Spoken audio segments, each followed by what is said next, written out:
Hello, नमस्कार. कसे आहात? मजेत ना? मजेतच राहा.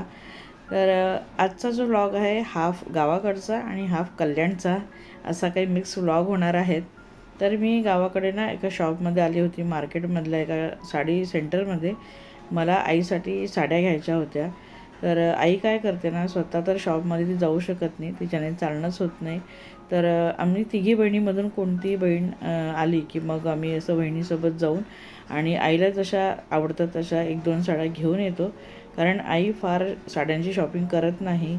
तर डेली बेसिसवर ज्या नॉर्मल साड्या असतात ना त्या ती घालते.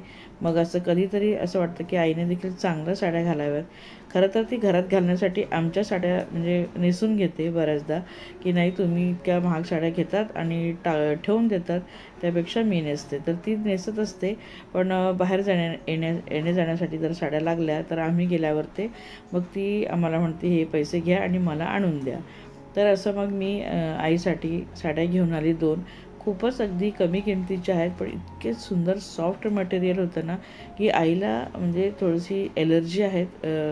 फार असे ते टुचणारे कापड नाही घालू शकत. तर तिला सॉफ्ट मटेरियलच्या साड्या आवडतात आणि तशाच तिच्या स्किनला म्हणजे सुटेबल असतात. तर तसे सॉफ्ट बघून मी घेऊन आली आहेत.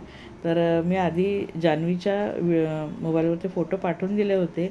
मग आईला आवडली तर मग मी घेऊन आली आणि आता पूर्ण अगदी मोकळं करून आईला देखील दाखवते, साडी पूर्ण मोकळी करून आणि तुम्हाला देखील. तर असे सिंपल आणि सोबर साडी मी आणली आहेत, म्हणजे आईच्या एजला देखील सूट होईल आणि आईला घालताना अजिबात त्रास होणार नाही. तर समोर कूलर चालू आहेत त्यामुळे ती साडी देखील बघा अशी उडत आहेत, पण खूप सॉफ्ट आहेत आणि दिसायला देखील खूप सुंदर आहेत. कॅमेऱ्यामध्ये कशी दिसते माहीत नाही, पण म्हणजे थोडीशी वेगळी दिसत असेल ती. थोडासा डल कलर वाटत असेल, पण खूप फ्रेश कलर आहेत आणि हे ब्लाऊज पीस आहे.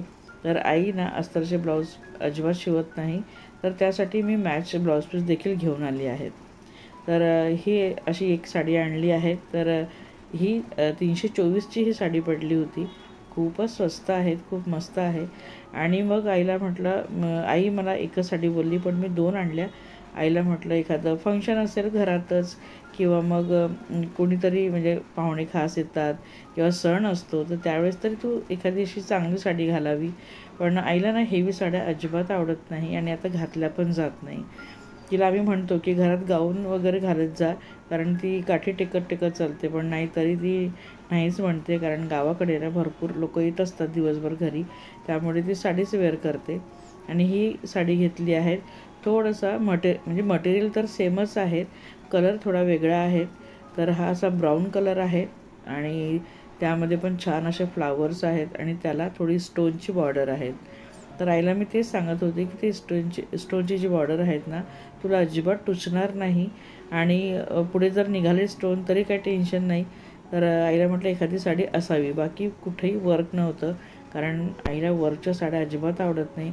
मग आम्ही तिघं बहिणी ज्या साध्या साड्या घेतो ना, त्या 4-5 वेळा नेसून आणि ठेवून देतो, तर मग त्या आम्ही आईला देऊन टाकतो. तर आता आईला मी घरात घालण्यासाठी 2 साड्या माझ्या आणल्या होत्या, पण आईला बाहेर येण्यासाठी म्हणजे आता काही कुठं कार्यक्रम असेल, अर्जन्सी असेल तर ती जर जाते किंवा बहिणींकडे जाते किंवा कुठंतरी म्हणजे काहीतरी सणवार वगैरे असेल, तर त्यासाठी मग म्हटलं अशा चांगल्या साड्या घ्याव्या. तर छान अशा मऊसूत साड्या मी घेतल्या आहेत आईसाठी. अगदी सॉफ्ट मटेरियल, शिफॉनपेक्षाही सॉफ्ट आहेत हे मटेरियल आणि मला देखील आवडले. आणि असे ब्लाऊज पीस मी घेऊन आली आईला. काही मॅचिंग एक व्हाईट आणलं आहे आणि एक ब्राऊन आणलं आहे. आणि आईला म्हटलं जी हे चांगल्यातली साडी आहे, जी सेकंडवाली साडी, तर त्याच्यावर ते म्हणतात त्याच साडीचं शिव, एखादं असू दे अस्तरचं, तर त्याच्यावर तो परफेक्ट मॅच होईल. कारण असं ब्लाऊज पीस घ्यायला गेले तर मला मिळालंच नाही. तर म्हटलं एक व्हाईट आहे, दोन्ही साड्यांवरती येऊन जाईल, किंवा मग सेकंड साडीचं तू अस्तरचं शिवून घे एखादं. तर छान अशा आईच्या साड्यांची आम्ही शॉपिंग करून आलो आहोत, वहिनी आणि मी. आणि मग मी बाकी काही शूटही केलं नाही. आणि बघा मी जोडवी देखील आणली आहेत, कारण गावाकडची जी चांदी आहे ना खूप चांगली असते आणि प्युअर असते. तर इथं जे चांदीचे जे मी जोडवे होते माझे खूप काळे पडत होते. तर मी तिथून हे जोडवे घेतले. याआधीसुद्धा माझी थोडी सेम डिझाईन आहेत, पण तरी मी आता नवीन घेतले. आणि मग निघाली मी घरी येण्यासाठी. तर मी म्हटलं होतं ना की मला एकच दिवस बाकी आहेत, पण मी 4 दिवस अजून होते माहेरी, कारण माझं जे तिकीट आहे ते कन्फर्म झालंच नाही. आणि 4 दिवस मग रिझर्वेशनचा मी खूप प्रयत्न केले, शेवटी रिझर्वेशन मिळालं नाही. गाड्यांमध्ये खूप खूप गर्दी होती. मग मी रावेरला गेले, म्हणजे माझ्या काकांच्या गावाला, आणि तिथून काकांना देखील भेट दिली, कारण काका खूप आजारी होते, त्यांना भेट दिली. आणि त्यानंतर तिथूनच मी बसची बुकिंग करायला लावली माझ्या चुलत बहिणीच्या मिस्टरांना, आणि मग तिथून मी बसने कल्याणला आले. तर संध्याकाळी 6ला बसले होते बसमध्ये, सकाळी 7ला पोचले.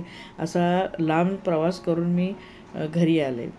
माहेरची जशी आपल्याला ओढ लागते ना, माहेरला गेल्यानंतर जास्त दिवस झाल्यानंतर घराची देखील आपल्याला ओढ लागते. माझ्या मैत्रिणी सहमत असतील माझ्यासोबत. तर असे मी खूप म्हणजे टेन्शनमध्ये होते. मला रिझर्वेशन मिळत नव्हतं, काय नाही, पण अशी उठाठेव करून आणि शेवटी मी घरी आलेच. आणि आल्यानंतरसुद्धा मी म्हणजे एक दिवस तर पूर्ण शूट केलं नाही. नंतर मग दुसऱ्या दिवशी संध्याकाळी शूट करायला घेतलं आहे. गावाला देखील मी जसं आता मागे तुम्हाला आता मी दाखवला व्हिडिओ, त्याच्यानंतर पण मी 4 दिवस काहीच शूट केलं नाही. रिझर्वेशन मिळत नव्हतं, त्या टेन्शनमध्ये होते. सगळे एजंट आम्ही म्हणजे एजंट थ्रू देखील आम्ही केलं. विंडोला पण जाऊन बघितलं मिस्टरांनी, पुरुषने ऑनलाईन बघितलं, भावाने बघितलं, बहिणीने तिच्या नातेवाईकांना देखील सांगून म्हणजे ट्राय केलं, पण मला रिझर्वेशन मिळालंच नाही, कारण खूप फुल जात होत्या ट्रेन. आणि ज्या माझ्या माहेरच्या गावाला देखील खूप कमी थांबतात ट्रेन. तरी मी तालुक्याहून सुद्धा जायला तयार होते, पण तरीही मला तिकीट मिळालंच नाही. पण शेवटी घरी यायची ओढ होती, तर मग असा खटाटोप केला आणि आले. तर आता इथे मी बनवत आहेत इन्स्टंट चिवडा. पोहे आहेत, छान असे आपले जाड पोहे असतात ते घेतले आहेत, आणि त्यांना मी छान गाळून घेतले आहेत, निवडून घेतलेत, आणि त्यांना भाजत आहे. हा जो चिवडा आहेत ना, मी लहानपणी मुलांना टिफिनमध्ये द्यायचे. खूप इन्स्टंट आहेत, फार काही त्याला मेहनत लागत नाही, आणि ह्या मुलांना आवडतो देखील. तर संध्याकाळी असं अंकितला भूक लागतच असते, तर काहीतरी बनवून दे. मग त्याला म्हटलं, तुला लहानपणचा चिवडा बनवून देऊ का? ते बोले, हो मम्मी, खूप दिवस झाले खाल्ला नाही आहे. म्हटलं चल ठीक आहे.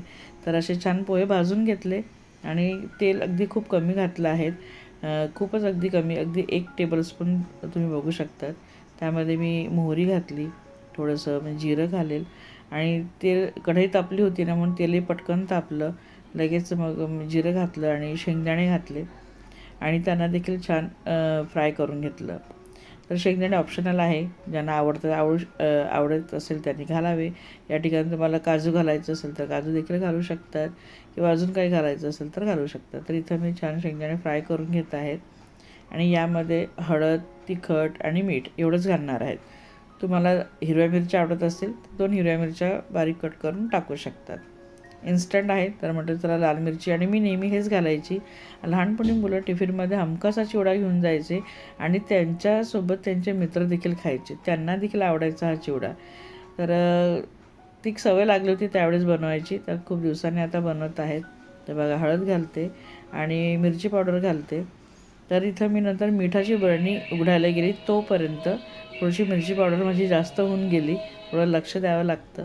तर हे सगळं भाजून घेतलं, आणि पटकन भाजलेला मी हा जो पोहे आहेत ना, हे टाकून दिले, आणि याला 1-2 मिनटं मी छान मिक्स करून घेतलं, आणि त्यामध्ये सगळे मसाले मिक्स होईपर्यंत भाजून घेतलं. झाला आपला इन्स्टंट चिवडा. तर हा लगेच म्हणजे छोट्या भुकेसाठी खूप उत्तम पर्याय आहेत. लहान असो, मोठी पुरुष मंडळी म्हणजे घरातली मोठी मंडळी असो, मुलं असो, कोणालाही हा चिवडा आवडेलच नक्की. तर असा इन्स्टंट चिवडा मी याचा बनवलेला आहे. तुम्हाला कसा वाटला? तुम्ही देखील तुमच्या मुलांना बनवून देऊ शकतात. तर चला, आज असा छोटासा व्लॉग तुमच्यासोबत शेअर केला आहे. एकूण व्लॉग आवडला असेल, आईची साड्यांची शॉपिंग आवडली असेल, हा इन्स्टंट चिवडा देखील आवडला असेल, तर प्लीज मला कमेंट करून नक्की सांगा. व्हिडिओला लाईक करा, चॅनलला सबस्क्राईब करायला अजिबात विसरू नका. चला, भेटूया छानशा व्हिडिओमध्ये. तोपर्यंत बाय.